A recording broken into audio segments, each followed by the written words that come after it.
Acompanha a TVU no canal 55 HF 11 da NET em tvuplay.tv.br ou através da nossa página no Facebook. Já curtiu? facebook.com/TVUplay. Vá lá, curta e interaja conosco. Meu convidado desta noite abre uma polêmica em época de Semana Farroupilha. A origem do gaúcho. Os argentinos vão entrar em guerra com a gente. Quando o livro do Fernando Cassetori for traduzido para o espanhol, vai ter um levante argentino. Saiba por quê, acompanhando a entrevista com esse integrante do Ministério das Relações Exteriores, ministro aposentado do Itamaraty, Fernando Cassetori, nosso convidado desta noite no 21h30, a partir de agora, no ar.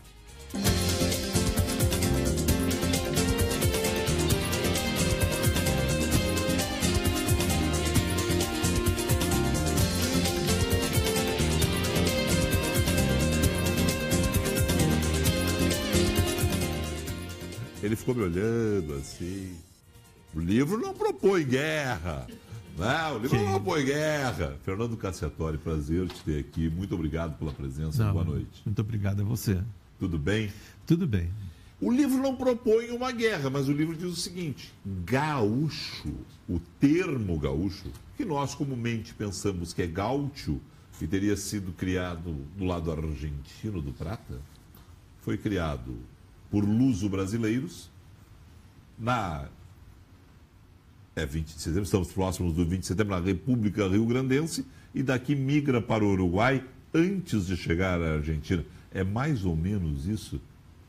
É mais ou menos isso. O termo gaúcho, né, deve ter se criado no lado... Porque temos que ver que gaúcho, né, temos que definir o que é gaúcho. Gaúcho, originalmente, era um bandoleiro, era um homem sem lei, sem eira nem beira, que vivia no Pampa, andando nos baguais, nos cavalos chucros, né, e comendo a carne de gado e vendendo, arrebanhando as imensas manadas de gado que havia e vendendo para as fazendas do Rio Grande ou para as fazendas do Uruguai e da Argentina. E esses gaúchos, né, foram pela primeira vez, aparece escrito em 1771, se eu não me engano, em espanhol, está escrito gaúcho, com H. Certo. Ou seja, a pronúncia espanhola era a pronúncia brasileira. E não fui eu, não, quem disse o... Questão fonética, portanto, aí já tem uma questão assim. Como se pronunciava? Gaúcho. Se pronunciava gaúcho, quando apareceu a palavra. E foi registrada pela primeira vez em 1771. E depois, o próprio Borges disse que isso era uma prova da pronúncia original do espanhol. E a língua espanhola não gosta muito de tongos, não, de hiatos, né, como gaúcho. E então a palavra era uma palavra que tem uma raiz, ou seja, uma estrutura do português. Do português. Onde nós não implicamos com os hiatos. E o senhor pode falar bem isso, porque o senhor não usa o Garcia, que é basco, mas conhece bem, né? Também tem esse lado espanhol. Então você pode falar bem, com tranquilidade isso. Não, eu não uso o Garcia porque todo mundo me conhece como Fernando Cassetori. Sim, mas tem espanhol no nome, tem tradição espanhola na família, poderia pegar e dizer assim, não, como tem esse lado espanhol aqui, vou puxar para cá. Não puxou para cá. Foi pela questão da história mesmo. Da veracidade. Da veracidade verdade, né? Histórica. Dizer, né? Quando o senhor apresentou pela primeira vez, assim, é um ensaio, deixa eu dizer o seguinte, né? Nós dois estamos consultando aqui A Origem do Gaúcho e Outros Ensaios, livro editado pela Buenas Ideias, nosso querido Eduardo Bueno Peninha, a fotografia de capa maravilhosa é do Fernando Bueno, né? Os dois da Buenas Ideias. E quando o senhor apresentou pela primeira vez essa ideia, era senso comum já essa questão assim, não, é gaúcho e nós é que aportuguesamos? Não, foi ao contrário. Era gaúcho e os castilhanos castelhanizaram para gaúcho. Sim, não, mas quando, na primeira vez que o senhor levantou, todo mundo disse assim, não, está errado, veio de lá. Ninguém falava, ninguém não, abria até agora a possibilidade. Ninguém está falando. Ninguém... A primeira vez que está se divulgando esse livro é agora. Você, por mas exemplo, o senhor deve ter comentado isso com seus colegas de Itamaraty ao longo dos anos, deve ter puxado isso, não? Não, isso foi aqui nos últimos anos, aqui que eu escrevi aqui. Essa pesquisa é recente mesmo? Não, a pesquisa é toda a minha vida, né? Mas eu escrevi agora. Eu tenho lido sobre o assunto desde garoto. Deixa eu lhe fazer uma pergunta. A sua vida tem sido muito produtiva desde 2007. Muito obrigado. Quando o senhor se aposentou do Itamaraty. Para não chatear as pessoas, né? A gente tem que fazer alguma coisa, o aposentado, né? Então eu me dedico a escrever. É mesmo. E aí nessa escrita sempre tem muita pesquisa. Sempre eu tenho muita pesquisa. Por que o senhor foi pesquisar exatamente aí? Onde é que bateu a curiosidade do gaúcho e do gaúcho? Bem, é porque eu sou gaúcho, né, rio-grandense, sempre me interessei pelo assunto e também é uma coisa que desde muito cedo eu tenho interesse nesse assunto. Então comecei Sua família é do Itaqui? Os Cassiatórios são do Itaqui. Com ramificações pelo Alegrete? Não, com ramificações em Santiago do Boqueirão. Não, é que eu ia fazer a conexão Alegrete e Oswaldo Aranha, mas aí é uma conexão Rio de Janeiro, na verdade. Não. É todo mundo no Rio já, né? Não. O Oswaldo Aranha viveu durante muito tempo nessa região, né? Inclusive conheceu a minha tia-avó, noivaram e casaram lá nessa região. Não tem nada a ver com o Rio de Janeiro. O Rio de Janeiro é uma coisa muito recente. Em 1930 que os Aranha foram para o Rio. Mas quando o senhor conheceu Oswaldo Aranha? No Rio de Janeiro. Não. É por isso que. Quando nós tínhamos conversado antes, eu fiquei com o Rio de Janeiro e o senhor e o Oswaldo Aranha no Rio de Janeiro. No Rio de Janeiro. Perfeito. E a influência do Oswaldo Aranha pelos meus interesses do Rio Grande também foi muito grande, né? Porque ele tinha um ar, assim, no Vale do Paraíba, no Rio de Janeiro. Ele se vestia de bombacha e todos os trabalhadores, ou seja, os peões, vestiam-se de gaúchos também, porque o tio Oswaldo trouxe eles daqui do sul. Então, a minha ida para o Rio de Janeiro não me cariocou.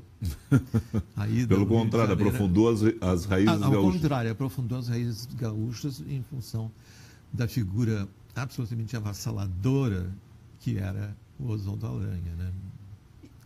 O senhor conheceu ele já no Rio de Janeiro? Aqui Sim. O senhor não tinha contato? Não. Tá. Nessa situação, o senhor já conheceu ele, Oswaldo Aranha. Quer dizer, já era uma figura 53, ele era ministro da Fazenda. emblemática, ministro da Fazenda. Ele tinha feito toda a Revolução de 30. De Getúlio Vargas, tinha participado da Revolução de 30. Né? Como é que foi conviver com essa figura? Porque ele não é aquela figura, não, conheci criança na casa, andava na casa, sempre foi meu tio Oswaldo. Não, já era uma figura emblemática, né, com uma força muito grande na participação política brasileira. Sim, mas eu era menino, né? Eu convivi com Oswaldo Aranha de 8 a 16 anos. São 2 períodos, portanto. De 8 a 16 anos, né? 8 anos que eu convivi com ele. Então eu não tinha assim, essa ideia dele histórica, né? Eu tinha mais uma ideia dele como pessoal e ele me influenciou.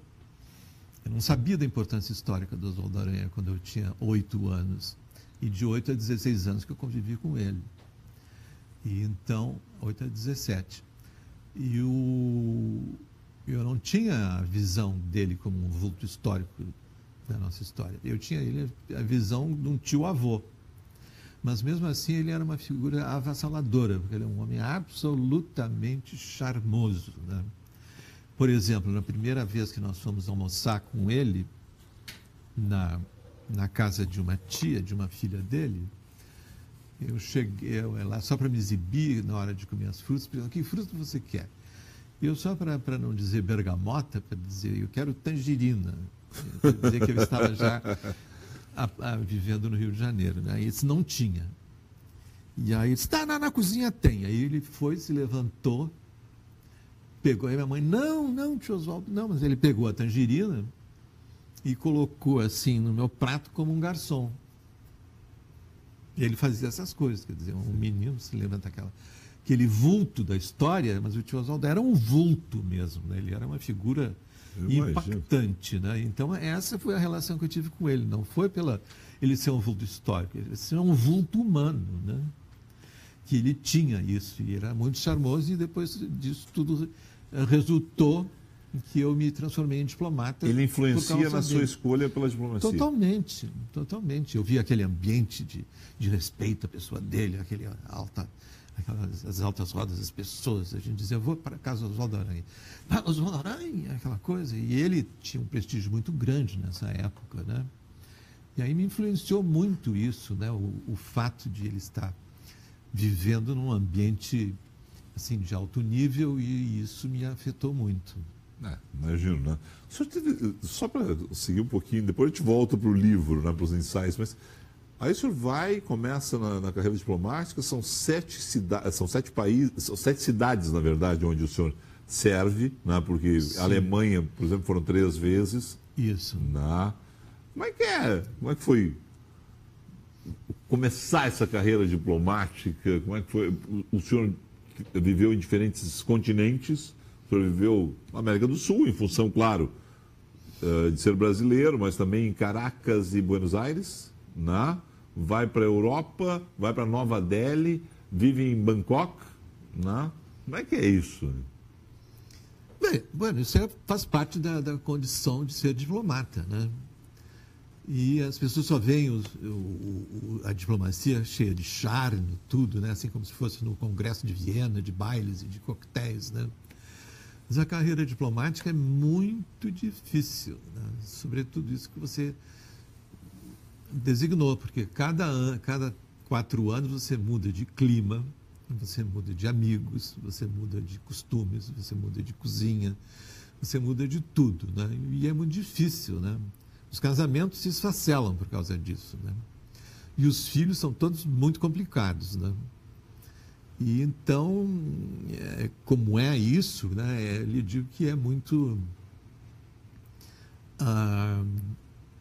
pesado psicologicamente essas mudanças, né?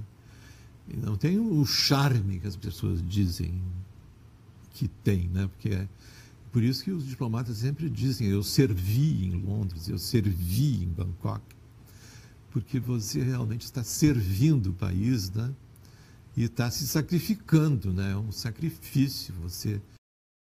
Aliás, é a primeira vez que me entrevistam. É a minha pessoa. É mesmo? É, querido.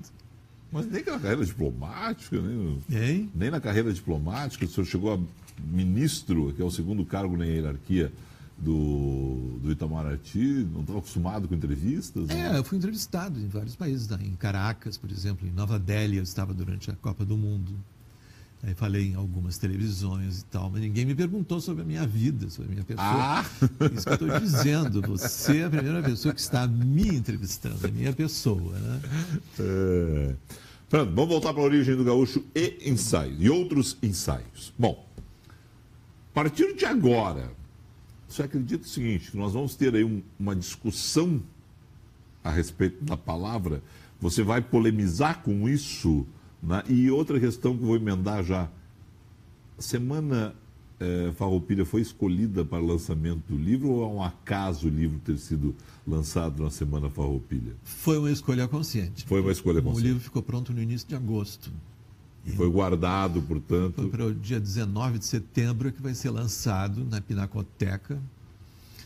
Pinacoteca Rubem Berta, estão todos convidados às 19h30 na Pinacoteca Rubem Berta, na Rua Duque, que vai ser o lançamento do livro e, segundo o nosso amigo, vai causar guerra.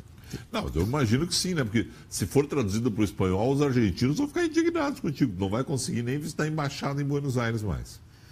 Bueno, mas acontece que os diplomatas, quando escrevem, não fazem especulações.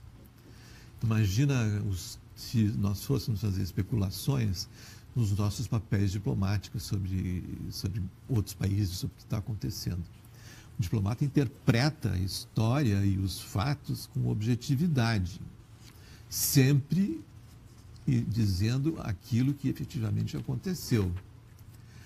E por isso eu escrevi isso nessa linha. Inclusive eu cito o Barão do Rio Branco, né? É que, como diz o Peninha no livro, né? O Peninha que fez o prefácio do livro, né? Diferente de tudo que foi escrito sobre a origem do gaúcho até hoje, ninguém ousou escrever isso, né? Aí você vai lá e encontra documentos de 1771, né? E reverte uma ordem que na nossa cabeça estava... Eu interpretei esses documentos da minha maneira, né? E nesse ponto, você sabe que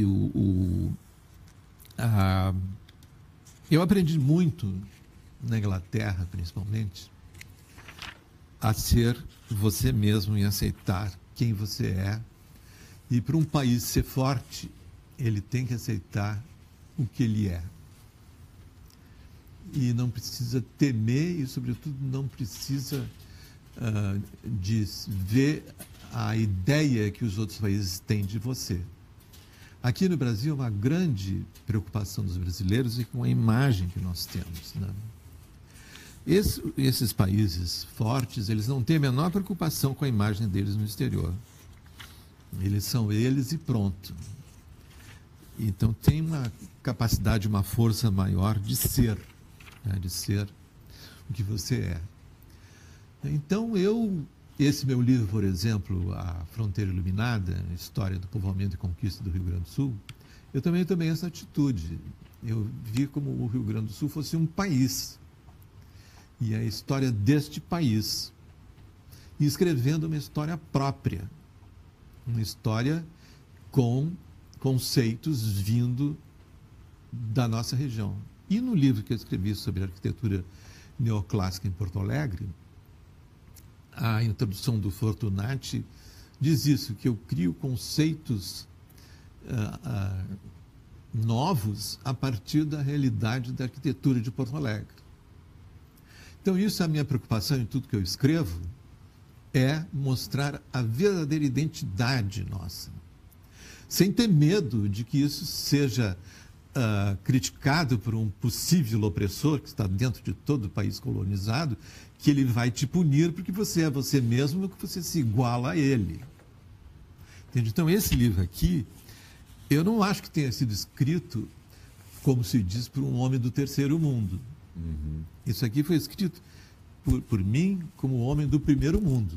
E eu acho que o Rio Grande tem muitas coisas do primeiro mundo. É só você ir na serra, mesmo na campanha. Você vê, o Rio Grande é um país do primeiro mundo, né? E então, deixa eu te fazer uma pergunta. O Rio Grande do Sul é um país do primeiro mundo, mas o Rio Grande do Sul hoje também é um estado quebrado, onde a gente tem uma dificuldade muito grande, muitas vezes até de autoestima no momento. Essa figura que você fez é da autoestima do gaúcho, né? E popularmente a gente se achava, ou se acha muito ainda, né?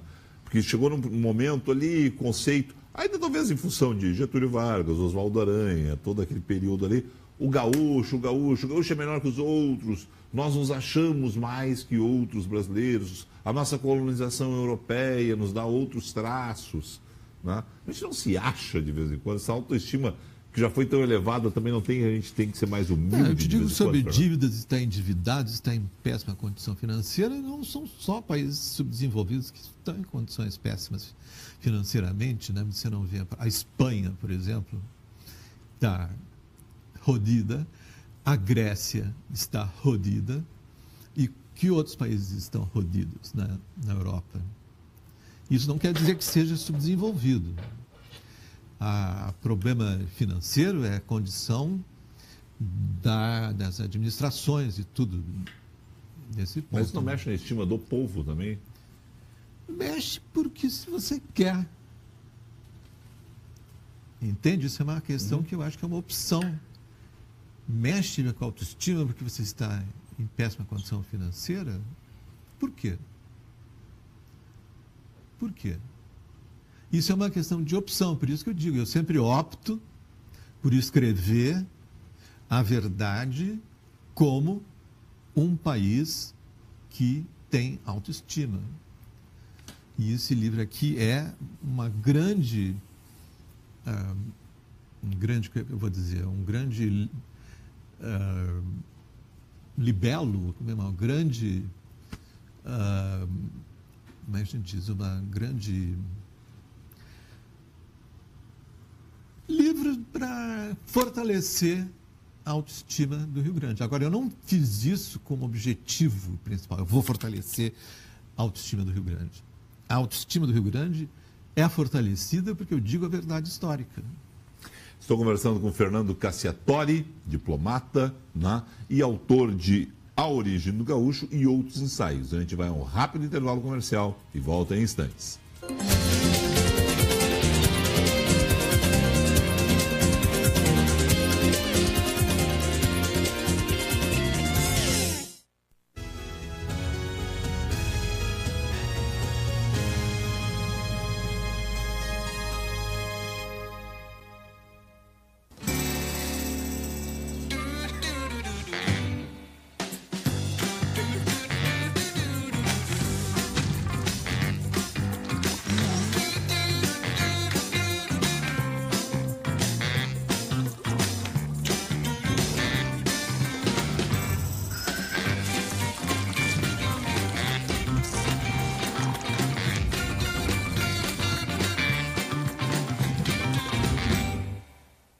Nossa vida está sempre mudando.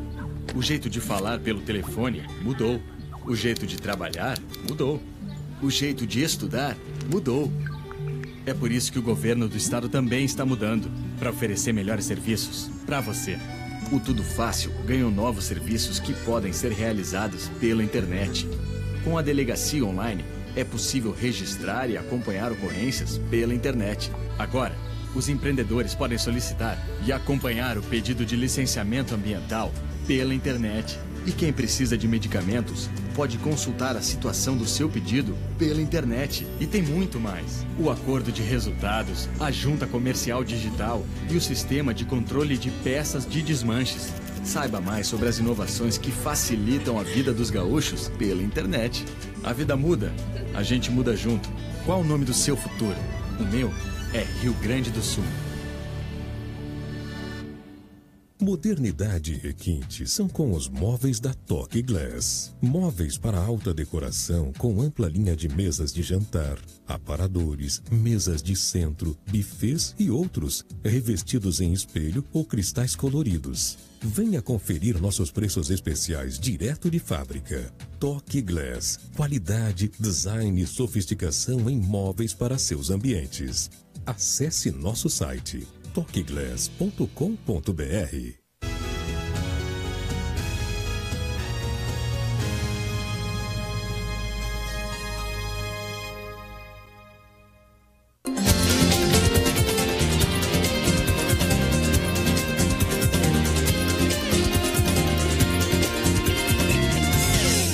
Fernando Cassiatori é o nosso entrevistado desta noite no 21h30, ele que lança A Origem do Gaúcho e Outros Ensaios na próxima terça-feira, 19 de setembro, às 19h30, na Pinacoteca Rubem Berta, na Duque de Caxias, 973, no Centro Histórico de Porto Alegre.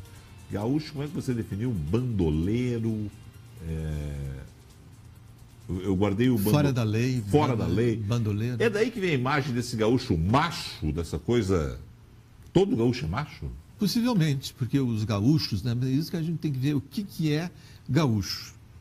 Gaúcho, historicamente, era um tipo de população que se formou na fronteira indefinida do Brasil e do Uruguai, e nada que ver com a Argentina. Você não disse isso para sua amiga, entende? Porque o gaúcho... A amiga que ele cita é o seguinte: quando eu fiz o comentário sobre o livro na Rádio Guaíba, imediatamente uma ouvinte nossa pegou e disse: está errado, não pode. Aí, claro, fui localizar que era o ouvinte, era uma argentina que se indignou com a simples leitura do que diz o Peninha, né? Sem entrar nos ensaios do Fernando, mas apenas sobre o que diz o Peninha a respeito disso. Que já, quer dizer, polêmica existe, vai dar polêmica. Eu também não fiz com o sentido de ser polêmico, sabe? Se a polêmica não é uma coisa que eu desejava. Se causar polêmica, tanto melhor. Mas o Peninha também diz o que causa polêmica hoje em dia aqui no Brasil. Ele que é um polemista por natureza, pois né? Mas o que causa polêmica hoje no Brasil? Né? O BBB e tudo e tal. Essas coisas históricas não tem mais assim, uma coisa que dê polêmica, né? Mas eu não queria ser polêmico. Mas outra coisa que é tão polêmica quanto eu ter colocado a origem da palavra gaúcho no lado brasileiro da banda oriental, porque se pode dizer que o gaúcho se criou na banda oriental. Tá. O que é a banda oriental? A banda oriental são as terras entre o Rio Uruguai e o Oceano Atlântico. Certo. E na banda oriental ele se formou numa faixa que vai do Rio Cebolati, no Uruguai, até a Serra do Caverá, no Rio Grande do Sul. Ali que tem a maior concentração de gaúchos. E o que eram esses gaúchos? Esses gaúchos eram homens sem lei, sem rei, sem Deus, que viviam ao léu, bandoleiros, que roubavam o gado, que pegavam o gado chucro, tiravam o couro, vendiam o couro e levavam o gado para formar estâncias no Brasil, ou no Uruguai, ou na Argentina. Isso que é o gaúcho. E esse gaúcho vivia livre no campo, sem eira nem beira, sem família. As mulheres eram as chinas dos índios, né? Ou se não, eles tinham relações mais estáveis quando sequestravam mulheres das aldeias e das fazendas. Mas eles não tinham uma vida assim de família. E eles viviam no campo e eles eram profundamente arredios, aí a história do machismo, à sociedade urbana ou civilizada. Eles tinham um maior desprezo por essa civilização das cidades. E então, esse machismo, com certeza, deve estar ligado a esse período onde o gaúcho era um ser completamente sem peias. Você trata do gaúcho em vários capítulos do ensaio, em vários ensaios nessa questão, né? Aí tem condições para a gênese do gaúcho antigo, o aparecimento do gaúcho, a palavra gaúcho, sua origem, sua história e origem, e tem a questão do preconceito, é isso? Contra os rio-grandenses, contra nós. Tá. Da onde? No Sudeste, coisa que tem essa imagem que ficou que nós somos rudes, agressivos, autocentrados, né? E aí eu explico por que se criou essa imagem nossa no Sudeste ou no centro de poder brasileiro. O Getúlio, quando ele queria criar uma unidade, ele acabou com os regionalismos e adotou praticamente a política, a ideologia luso-tropicalista do Gilberto Freire. Gilberto ou Jorge? Gilberto Freire. Gilberto Freire, né? E o Gilberto Freire esteve aqui no Rio Grande e avacalhou tudo. O mínimo que ele disse que nós éramos espanhóis e que nós não éramos luso-brasileiros. Só eram luso-brasileiros os gaúchos missioneiros. Então ele tirou o Getúlio da coisa. E começou a desprezar nós como intolerantes, como não brasileiros, como espanhóis. Isso tudo criou uma grande reação na mente gaúcha, né, principalmente dos intelectuais. E a reação do Rio Grande, com esse avacalhamento da nossa identidade, principalmente por parte do Gilberto Freire, né, teve como reação que o Rio Grande só se agauchou mais ainda. Porque nesse período acontece... Nos fechamos em nós mesmos. Não é que nós temos fechados, nós nos aprofundamos nas nossas origens. Você veja só o que está aqui no acampamento. Porque aí começaram duas figuras que eu acho que começaram a valorizar a autoestima dos gaúchos. O Paixão Cortes, com o movimento tradicionalista gaúcho, e na mesma época o Érico Veríssimo, com O Tempo e o Vento. Que o senhor tem uma relação muito bonita com o Érico. Seu pai trabalhou com o Érico, os dois trabalharam juntos, na verdade, na livraria do Globo. Eram tradutores na mesma época? Trabalharam... Não. O meu pai era subordinado ao Érico Veríssimo. O Érico Veríssimo contratou meu pai como tradutor. Mas eles se transformaram em amigos em função de uma identidade pessoal, não é verdade? E ele como tradutor, e então éramos comensais da família. O Érico Veríssimo muitas vezes esteve na minha casa de menino na Tristeza, né? E nós passávamos os natais também lá na casa dele, na Felipe de Oliveira, coisa que eu faço ainda até hoje. Não. Bom, a partir disso, inclusive, tem citações no livro ao trabalho do Érico e do Luiz Fernando, né? Começa o livro citando o Luiz Fernando, né? Numa crônica que ele falou, como é que é? Verdades... sem problema. Ele falou o seguinte, ó. Pode-se chamar de sabedoria pronta as opiniões, conclusões e certezas que passam por verdades só porque ninguém se lembra de contestá-las ou pelo menos atualizá-las. Foi o que escreveu Luiz Fernando Veríssimo, que deu como exemplo que se diz de uma eventual Terceira Guerra Mundial. Então, e ele disse que, isso, sua opinião, todavia, também serve para o que se escreve, se opina e se conclui, passa por verdade sobre o nosso gaúcho antigo, sua origem da palavra gaúcho e tudo mais que o cerca. Então, são tudo a sabedoria pronta. Entende? Que não são coisas que não são contestadas. E aí, então, eu falo da sabedoria pronta, que as principais sabedorias prontas que vieram do Rio Grande a respeito do gaúcho vieram da Argentina. Aí eu explico por quê. Pelo avassalador prestígio que a Argentina tinha nesse período, pelo imenso desenvolvimento da Argentina. E um país, no caso da Argentina, grandioso no início do século passado, uma economia pujante no início do século passado, que depois também foi sofrendo problemas ao longo do século. Né? A Argentina é gloriosa de 1875 a 1935, né? Você tem uma situação diferenciada da Argentina. A Argentina era realmente uma potência ao lado do Rio Grande, né? Então, ainda ademais, tem esse, como é que a gente vai dizer dos argentinos, o oposto do brasileiro, esse autopromover-se, essa autoestima. Essa autoestima em alta mesmo, né? Essa coisa, ao contrário do complexo do vira-lata do brasileiro que alguns identificam, não, o argentino tem esse ar, né? Que o gaúcho herdou muitas vezes, ou levamos, agora tem que ver, essa coisa altaneira. Né? Mas isso, então, eles se impõem. Uhum. Eles se impõem. E eles não têm vergonha de se impor. Eles não vão pensar se vai ferir suscetibilidades, que é uma das coisas que é constante no brasileiro. E por isso que os brasileiros criticam os gaúchos, porque os gaúchos não ficam em cima do muro, como a maioria dos brasileiros, têm opiniões, se definem. E os gaúchos também, além de ter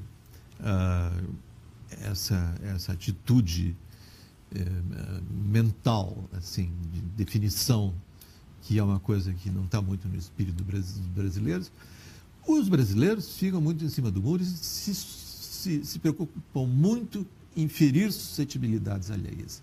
Coisas que os gaúchos muitas vezes dizem a verdade, diziam o que são, e isso fere as pessoas, não é verdade? Então, por isso, no sudeste do país se considera o gaúcho ainda como rude, como pouco educado, como autocentrado. Por quê? Isso em função da autoestima que nós temos, que choca quem não a tem. A gente vai ao rápido intervalo e volta para fechar o programa.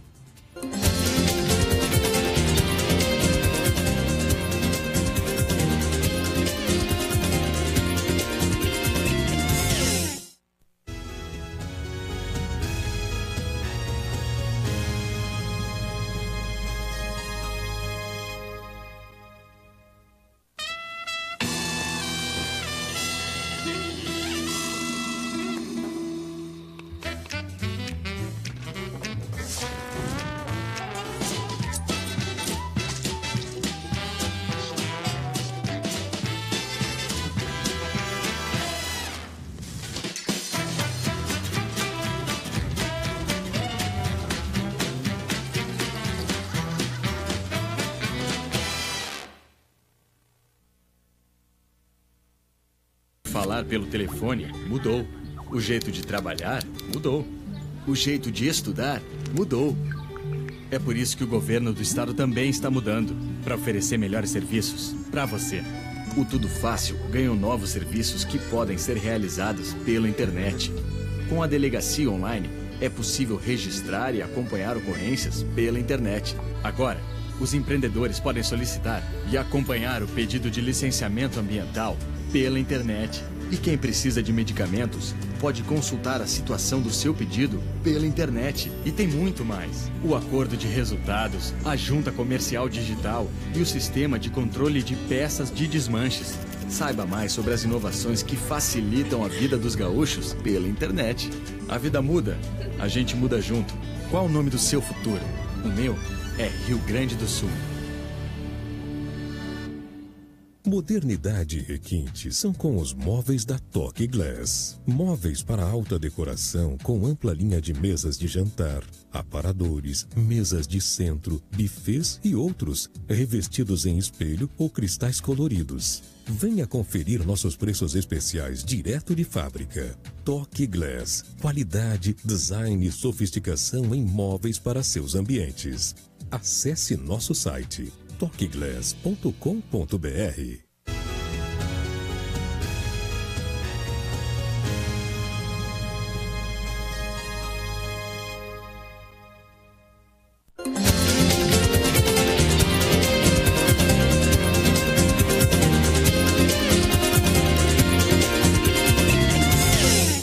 Estamos conversando com o Fernando Cassiatori. Terça-feira ele autografa na Pinacoteca Rubem Berta, no Duque de Caxias, 973, a partir das 7h30 da noite, na A Origem do Gaúcho e Outros Ensaios.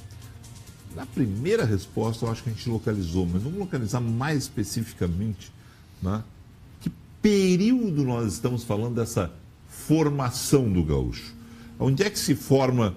Porque hoje todo mundo diz, sou gaúcho, mas onde é que é o gaúcho esse de que você trata nos seus ensaios? Esse gaúcho, né? Mas o gaúcho tem uma evolução. Sim, claro, que chega até todos nós. Claro.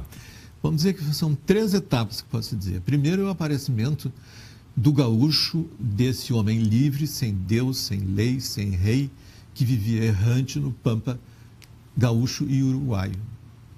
Esse período acompanha a formação dos rebanhos bravios, que a origem desses rebanhos também é discutida no livro, no pampa da Banda Oriental, que a Banda Oriental é as terras entre o Uruguai e o Atlântico. Não é uma divisão política, é uma divisão histórica, assim como a gente diz a campanha, a fronteira. Perfeito. Se dizia a Banda Oriental. Então, nesse período, o período de formação, é quando vai se desenvolvendo esse gado. Porque sem o gado e os cavalos não há gaúcho. Então, o primeiro período começa precisamente em 1636, quando os bandeirantes paulistas destroem as missões orientais, as missões do TAP no Rio Grande, e entre 1.500 e 5.000 cabeças de gado se espalham pelo pampa e vão se espalhando, se espalhando. Em cerca de 1875, vamos dizer, já havia muitas reses no pampa. E por isso já se pode dizer que o gaúcho já estava começando a aparecer. Esse gaúcho livre, né? Depois tem a fundação da cidade de Colônia, em 1680, que desenvolve muito o número de gaúchos. Por quê? Porque a cidade de Colônia exportava couros para todo mundo, né? Fazia um imenso contrabando e exportava couros. Então, esses gaúchos antigos vendiam o gado e o couro para a colônia. Então, nesse período, o gaúcho vai aparecendo junto com o gado. Junto com o gado, chucro, que pode-se dizer que começa em 1836. Para dizer que o nascimento do gaúcho é em 1636, com a destruição das missões jesuíticas do TAP. Aí depois, então, tem esse período até em 1680, quando é fundada a Colônia do Sacramento, já havia no pampa coalhado de animais. Então, o segundo período é de 1880 a 1810. Nesse período, o gaúcho, então, se torna um instrumento de captação de gado e de couro. E ele vai aumentando de número e se concentrando nessa região da banda oriental do Uruguai, que é entre do Cebolati ao Caverá. Que é assim, numa faixa que pega o Uruguai e o Brasil. E ali se concentrou. Por que o gaúcho nasceu nessa região? Porque o maior número de pessoas fez com que eles trocassem palavras, trocassem vestimentas. Então, ali o gaúcho se concentra, ele aparece nesse período e ele se concentra ali nessa região. E aí o gaúcho continua sendo esse gaúcho birrento que mata por dar cá aquela palha, que não aceita a vida urbana e que despreza demais a vida urbana. Então, ele fica mesmo um machão, como você disse. Esse é o período que vai de 1680 a 1810. Por que 1810? Isso do gaúcho rio-grandense, né? Que aí, em 1810, se separa a história do gaúcho uruguaio da banda oriental da história do gaúcho rio-grandense. Por quê? Porque o gaúcho uruguaio vai fazer parte dos exércitos de Artigas e dos exércitos dos partidos políticos do Uruguai. Então ele entra, ele vai ser um homem que vive absolutamente em hordas de cavalarianos que fazem parte dos exércitos de Artigas, né, que tanto lutavam contra o jugo espanhol como para o saqueio. Eram incontroláveis. Agora, os gaúchos do Rio Grande nunca fizeram isso. Os gaúchos do Rio Grande nunca foram utilizados para guerras internas. Foram utilizados nas guerras internas. Mas não como no Uruguai e na Argentina, que eles eram levados por caudilhos e deixavam a vida no país completamente invivível. Agora, por que 1810? Porque em 1810, no Brasil, no Rio Grande, começa a distribuição de terras, de sesmarias. Certo. E então ele deixa de ter o Pampa livre. O Pampa já tinha dono. E o que aconteceu com o gaúcho? O gaúcho esse, errante e birrento e fora da lei, o que vai acontecer a partir de 1810? Ele vai ser absorvido pelas instâncias. Ele vai se transformar num peão assalariado. E esse peão assalariado começa a aparecer em 1835. Que aí eles começam a trabalhar... Não, em 1810... 1810 nas Sesmarias, mas aí é... Sim, mas eles começam com as Sesmarias, com os sesmeiros, empregavam gaúchos como peões. Tá, mas em 1835 como figura de novo em função de revolução. Em 1835 é um período em que os gaúchos se concentram... Teve muita atividade de trazer gado do Uruguai para o Brasil. E esses gaúchos trabalhavam muito nisso. Só fazer uma situação aqui de voltar a uma outra questão aqui que é muito interessante, né? Que é o seguinte, essa valorização, né, do gaúcho, né, descrita no seu livro, mas tem uma situação literária também que a gente pode buscar, né? José Alencar... Que ela foi uma mulher que causou muito bem para o Brasil. Porque a valorização do gaúcho, o gaúcho era super desprezado. Agora, quem primeiro valorizou o gaúcho foi Dona Leopoldina. Por quê? Porque ela que desenhou os trajes da coroação de Dom Pedro I, você pode até mostrar essa ilustração aqui, viu? Ela, na coroação de Dom Pedro I, ela não colocou o Dom Pedro dentro de um manto europeu. Ela colocou Dom Pedro I num poncho. Sim. Aqui, ó. Num poncho. Isso é a coroação de Dom Pedro, assim. Por que isso? Qual a explicação? Porque ela significava o quê? E em cima dela ele tinha um peitoral de penas de galo da serra. Então, o que significava isso? Que o Brasil, esse é praticamente um tropicalista, né? Sim. Isso é praticamente Caetano Veloso, Gilberto Gil, os trajes da coroação dele. Porque era verde e amarelo, você imagina essa combinação para o resto do mundo. O peitoral é amarelo e o poncho, aqui está o plano do poncho, era verde, né, da cor dos Bragança, e todo bordado em ouro. Isso significava o quê? Que o Brasil era um país, não era um império, que ia desde os índios da Amazonas até os gaúchos do sul com seus ponchos. Bom, a imagem que a gente estava mostrando era essa aqui, que aí abruptamente aqui, o Fernando foi fazer uma outra consulta, mas está aqui essa imagem aqui. Do então, poncho, né? Do poncho, no maior detalhe, está tudo no livro. Isso tudo documentado. Onde é que você buscou esses documentos todos? Não posso te dizer, né? Foi muita coisa, né? Tem uma biblioteca muito grande nos documentos de Itamaraty, né? Em leituras, e fui a Buenos Aires, fui a Montevidéu e esvaziei as livrarias de livros antigos, de livros sobre o gaúcho, né? Tanto escritos na Argentina quanto no Uruguai. Separei os bons dos ruins, sim, que a grande maioria é tudo verdade pronta, certo, sabe? E não tem muitos estudos que são assim científicos, né? Tem no Uruguai do Fernando Assunção, mas na Argentina não. Porque na Argentina, diga para a sua amiga lá da Zona Sul, que nunca existiu esse gaúcho que nós estamos falando da banda oriental. Porque aí o que é que houve? Houve que o Artigas conseguiu, com os gaúchos, os gaúchos, ele conseguiu vencer os espanhóis e cercar a cidade de Montevidéu em 1811, tudo com gaúchos. E nesse período, todo o vice-reino do Rio da Prata estava convulsionado por causa da necessidade que eles queriam a independência. Então, os feitos dos gaúchos de Artigas cruzaram o Rio da Prata e foram para a Argentina.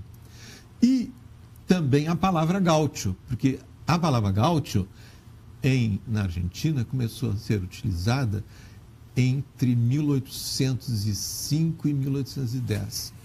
Ou seja, bem depois. Bem depois. A palavra gaúcho, para designar o quê? Para designar os camponeses argentinos que viviam em volta de Buenos Aires.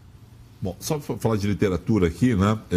Eu falei José de Alencar e Hércules Veríssimo como pontas, né? Mas vamos lá.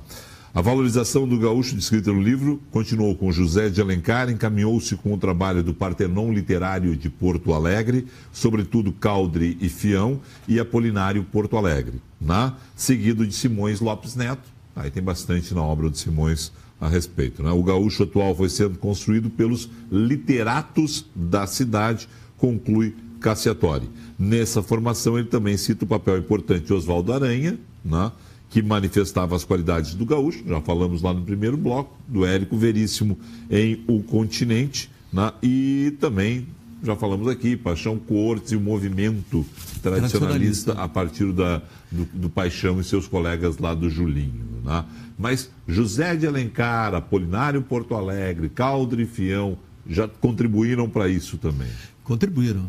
Contribuíram por quê? Porque eram homens de cidade. E o que aconteceu é que o que nós fizemos aqui no Rio Grande foi inventar uma tradição.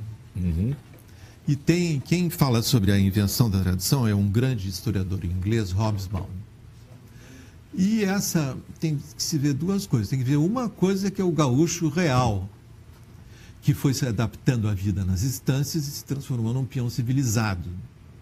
Ou durante as guerras, um soldado que sabia obedecer e aceitava a disciplina. E o que houve é que esse gaúcho, ele se chamava de rio-grandense também. Agora, a literatura começou a se passear na cidade, criando mitos a respeito do gaúcho, como honrado, como isso, como tudo, aquilo. Daí isso, então, que esses autores que você falou vão valorizando, né? E a literatura é uma coisa que muito importante para um país, para criar a sua identidade e para criar também a autoestima e para, sobretudo, criar a identidade de um lugar. É a literatura que faz isso. Porque ela pega o que está no ar e transforma em palavras e solidifica no livro.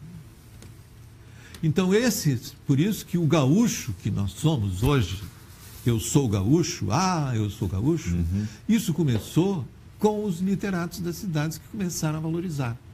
Agora, sim. Não, eu até porque a gente só tem mais 13 minutos, mas é o seguinte, deixa eu lhe perguntar. 13? 3. Mas é o seguinte, só para não dizer que a gente tem outros artigos e outros ensaios, né? A Impossível Linha de Tordesilhas, Dona Leopoldina, Imperatriz do Iluminismo, Iluministas e Anti-Iluministas, o caso da Academia Imperial de Belas Artes, Os Brasis de Borges, bom, e aí referências e o autor encerrando o livro. Mas são os ensaios, né, são sempre históricos nesse livro. São, é a influência da história mesmo, né? Então a Imperatriz começou a valorizar o gaúcho. E Dom Pedro II também, né? Ele valorizava o local, com o indianismo e tudo, dando esse nacionalismo literário, e desemboca no gaúcho de José de Alencar. Então, o gaúcho de José de Alencar não é um gaúcho, é um rio-grandense, é um morador do campo. O personagem central, ele não era um bandoleiro, ele não era um arreador de gado, ele não era um ladrão de gado e contrabandista de couros. Ele era um homem que vivia arranchado e que não tinha nada a ver com o gaúcho antigo. A palavra gaúcho não se aplica ao personagem central. Se você for usar a definição do gaúcho, desse gaúcho primitivo. E isso é uma coisa que as pessoas geralmente não fazem, né? Que vem que é uma coisa só, que esse gaúcho e tal. Mas o gaúcho teve essa evolução. Só para fechar, assim, 19 de setembro o senhor lança o livro, né, lá na Pinacoteca Rubem Berta, na Duque de Caxias 973, às 7h30 da noite. Dia 20 de setembro, a gente vai parar o Rio Grande do Sul. Mas qual é a sua visão sobre o movimento? O senhor esteve no acampamento Farroupilha já? Qual é sobre isso tudo que está acontecendo em Semana Farroupilha? Eu acho uma coisa maravilhosa, né? Eu acho que justamente essa Semana Farroupilha é um dos exemplos dessa tradição inventada que os gaúchos urbanos fizeram. E essa tradição inventada, o que ela é? Ela é uma maneira de educar as pessoas dentro dos objetivos exemplares que vêm do passado. A honradez, a hombridade, a liberdade. Todas essas características do gaúcho que foram sendo depuradas da história, foram anuladas da história, porque o gaúcho inicial é um bandoleiro, é um homem sem lei, sem rei, que roubava mulheres. Entende? Então, o que houve? A literatura transformou aquele bandoleiro num herói. E isso é uma tradição inventada. E esse livro do Hobsbawm, né, The Invention of Tradition, explica quando isso acontece. E ou senão também o gaúcho se transformou numa palavra de honra, honrado. Mas eu lhe digo que em 1953, a minha avó não deixava eu me chamar a mim mesmo de gaúcho. Ele dizia: Fernando, tu não és gaúcho, tu não és peão de estância, tu és rio-grandense. Ou seja, até 1850, os gaúchos eram os gaúchos peões de estância. Por isso que eu coloco que entre 50 e 60, a palavra gaúcho se transforma em sinônimo de rio-grandense. Deixa eu só perguntar para o senhor, então, para fechar o seguinte. Despiu-se das vestes da diplomacia, arregaçou as mangas e mandou as favas à polidez com o propósito de decifrar a esfinge e cutucar o centauro. Entrou de cabeça na luta com uma faca entre os dentes. Faca verbal. Bem dito, é parte do texto do Peninha a respeito do livro. Está bem escrito isso? Tá, eu adorei, né? É um tremendo elogio, né? É um tremendo elogio, né? Se bem que deixou a diplomacia e tudo. Por isso que você, logo que chegou aqui, você estava preocupado com a polêmica, as suscetibilidades que isso pode causar nos argentinos, né? Quer dizer, eu deixei a diplomacia, mas por quê? Para valorizar o nosso. Vai lançar o livro em espanhol? Imagina que... Se você quiser promover a tradução, eu fico muito, muito honrado. E aí vai pedir asilo na embaixada depois do lançamento em Buenos Aires? Não, hoje em dia isso não causa assim tanta polêmica, né? Isso não é. Fernando Cacciatore, prazer te receber aqui. Sucesso. A gente nem falou de Memórias da Tortura, paisagens gravadas, memórias da viagem. Você também produziu outras obras, né? E também faz, nesse caso, aí, a referência das gravuras. Você criou as gravuras e textos e poesias em cima disso. Mas qual é o próximo projeto? O próximo projeto está aqui, ó. Já está aí? Eu não li, então. Fala aí, qual é o próximo projeto? Ele vai procurar agora, nós já com o programa estourando. Brasil-Uruguai, uma fronteira sem questões. O rincão, a ilha e o vazio. Quando lança? Não sei, eu estou recém começando a pensar. Mas o bom é que já tem projeto. Já. E aí você volta aqui. Tá bem? Vamos ver. Muito obrigado. Muito obrigado você. Muito obrigado mesmo. Fernando Cacciatori foi o nosso entrevistado desta noite. Obrigado a você pela sua sintonia. Terça-feira, 7h30 da noite, ele lança A Origem do Gaúcho e outros ensaios pela Buenas Ideias, e o lançamento acontece na Pinacoteca Rubem Berta, na Duque de Caxias 973. Tchau, até amanhã.